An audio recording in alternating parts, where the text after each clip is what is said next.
You want to know how I know that black people are super powerful? Because of how uncomfortable we make white people. That's power. Okay, I think I figured out why Harmony and people is calling Black Americans cowards and carrying on because we not out there in the streets. They thought that we had no self control. That's what they thought. They thought that when we was doing all that stuff, like in 2020 and Ferguson and Baltimore and stuff like that, and LA riots and stuff like that, it was just because we, you know, that were so easily provoked that as soon as somebody do something to one of us, we don't have any strategy, we don't have any type of thought process. We just go like an attack dog.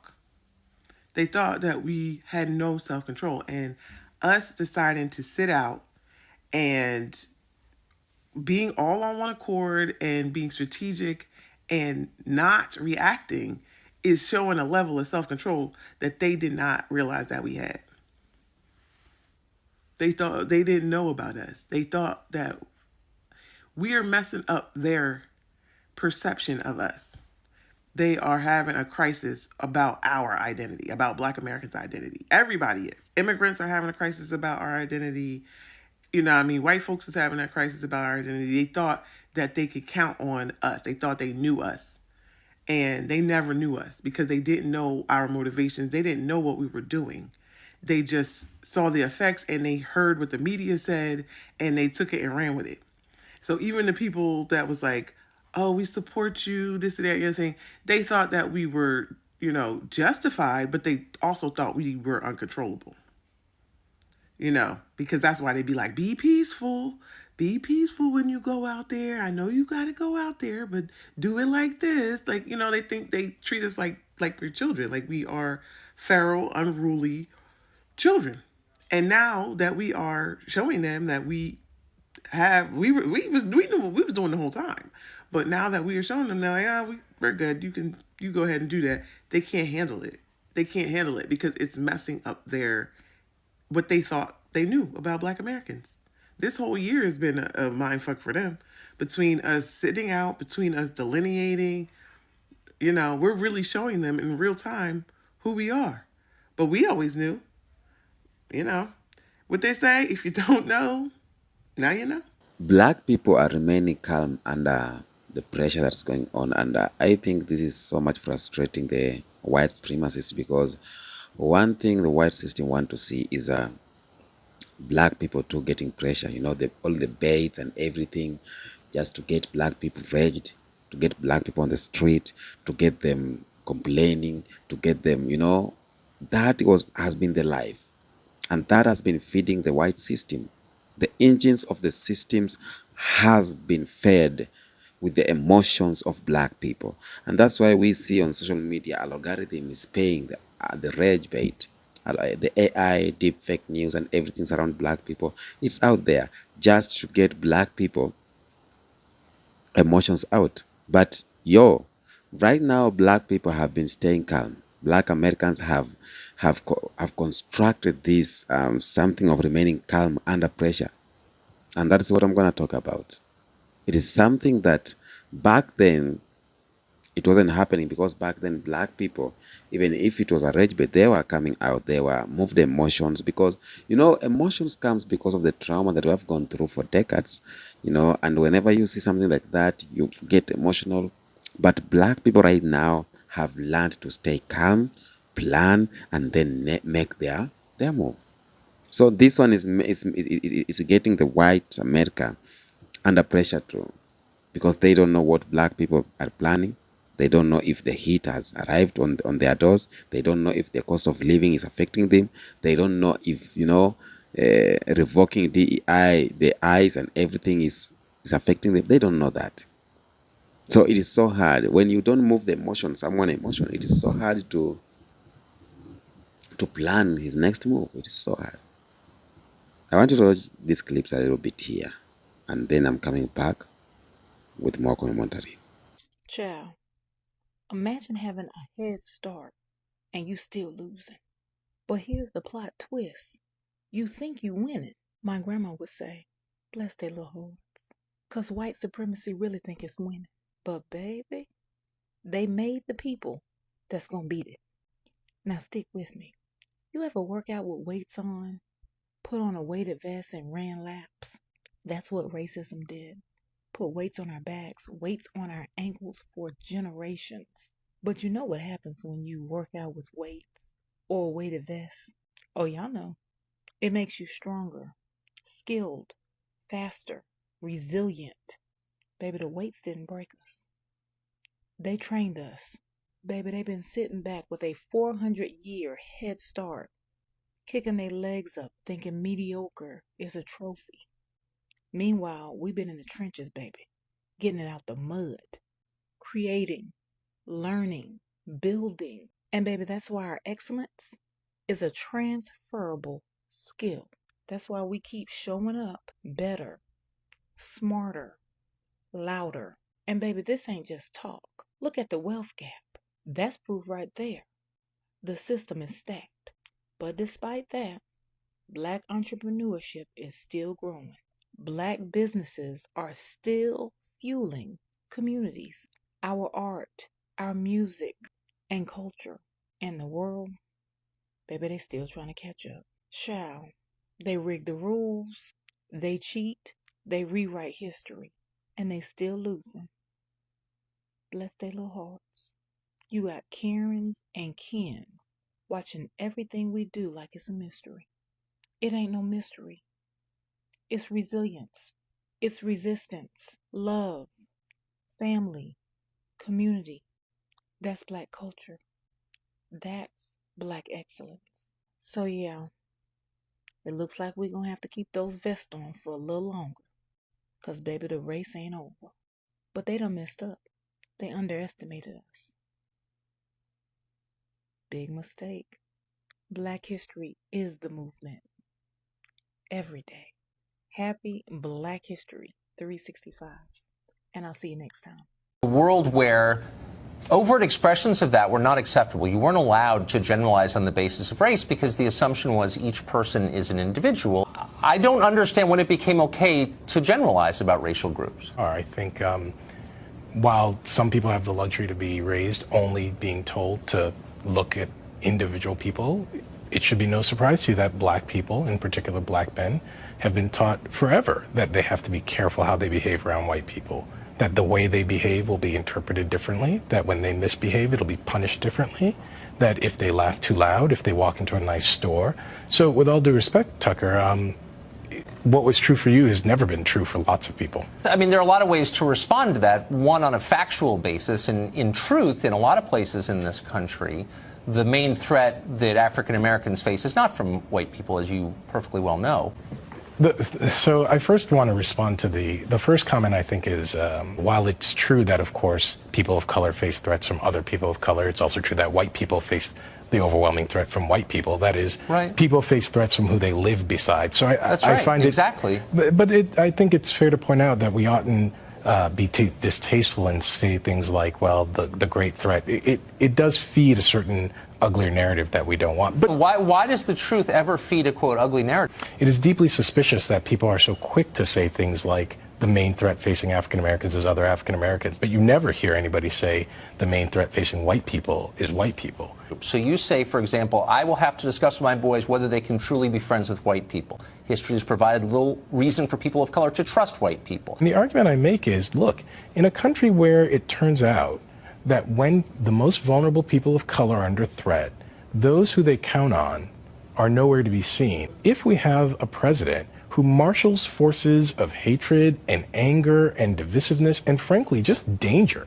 if the people who call themselves your friends are not going to push back against that, then maybe you can tell me why it is I should trust those people. Well, when those who count themselves as your friend see that others put you in danger, right. it is their opportunity to prove they're your friend.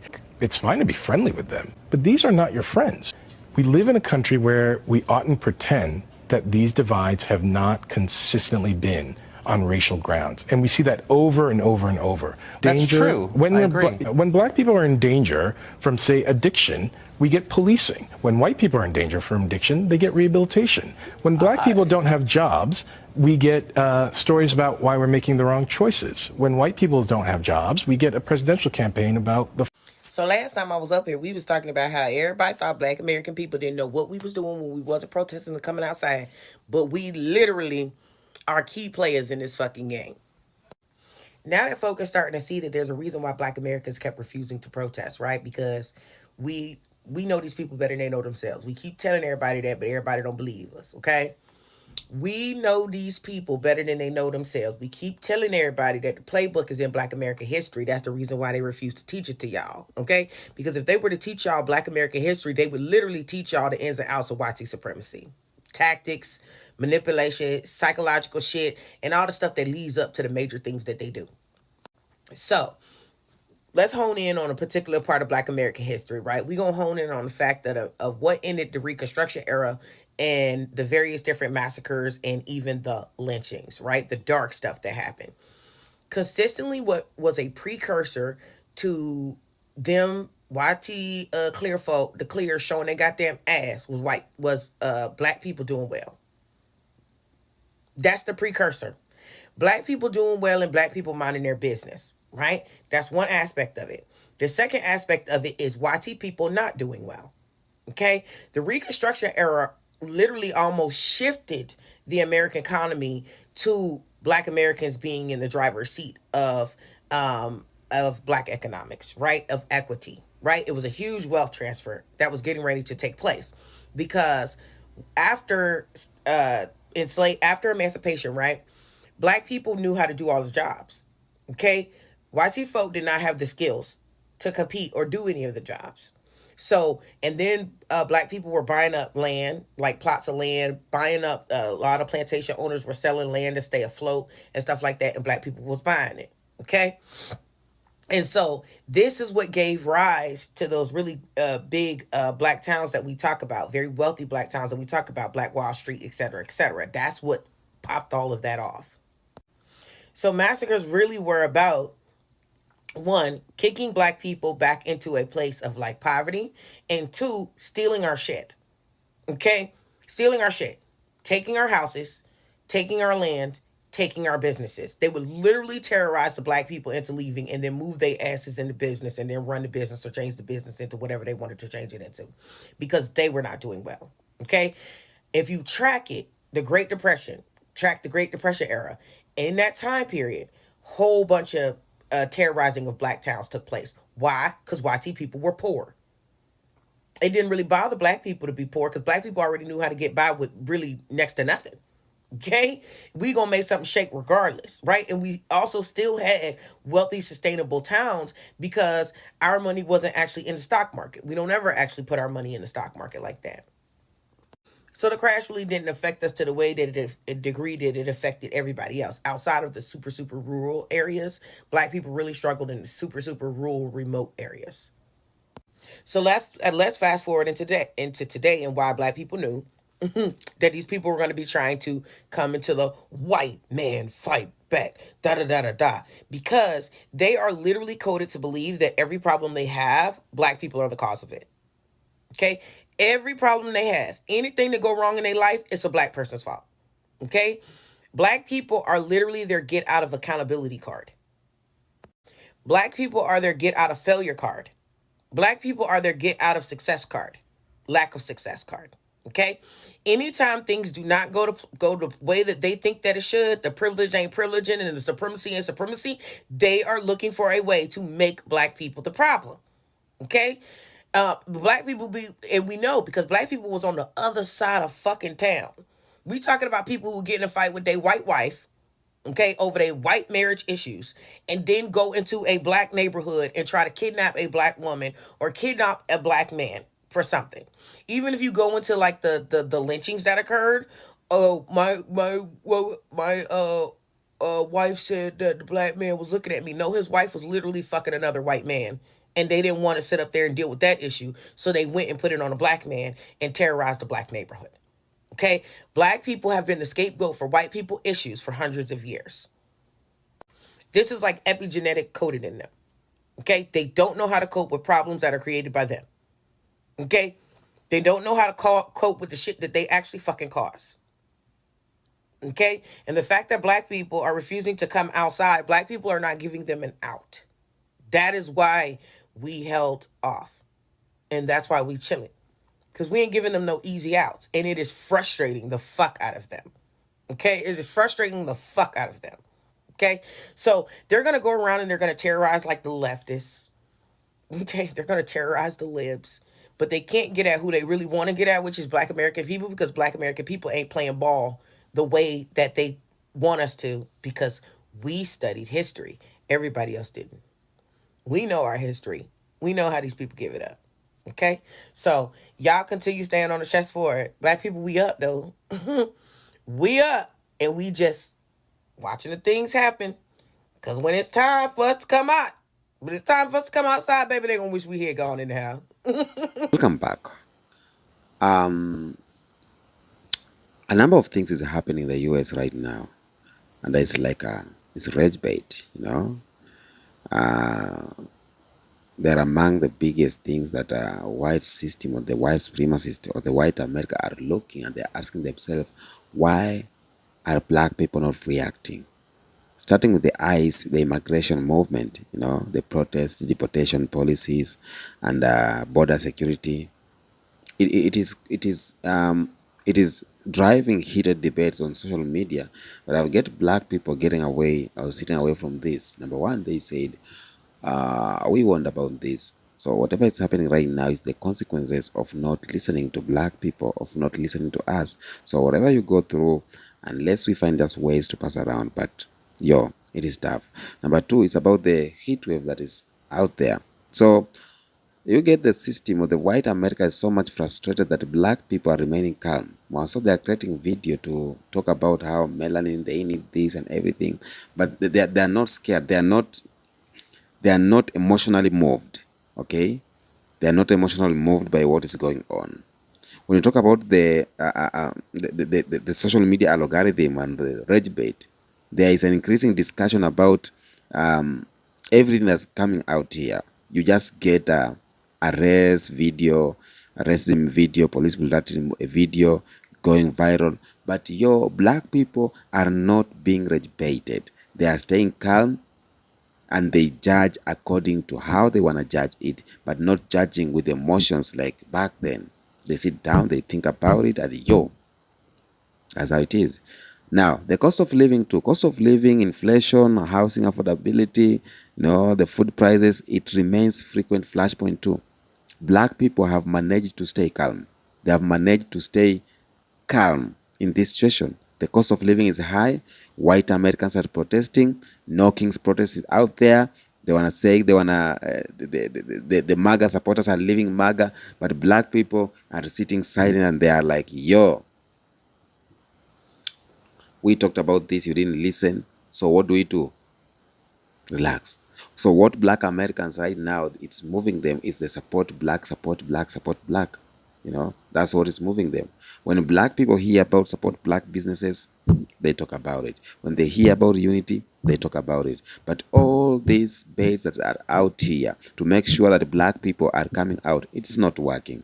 And it is so much frustrating to the white America, because they are doing anything they can do. They are doing everything. Back then when something was going wrong, they could have put blames on black people, But right now it is so hard to put blame on black people, because how will you do that? How will you do that? Okay? So I get to understand black people have created something in them. They are believing in themselves, they are loving themselves, they are accepting themselves, and they have created something, they have built something of black to black only. Like, they want to support each other. They don't care about what's going on. They don't care the noise out there. Okay? And this generation of black people that are doing that, I'm so much in love with it. I'm so much in love where they cannot be moved emotionally. So the system doesn't know the next move of black people. Okay? I'm so in love with the black Americans right now who are saying, we voted, we told you, and you voted against it. So it's not our battle, and sitting it out.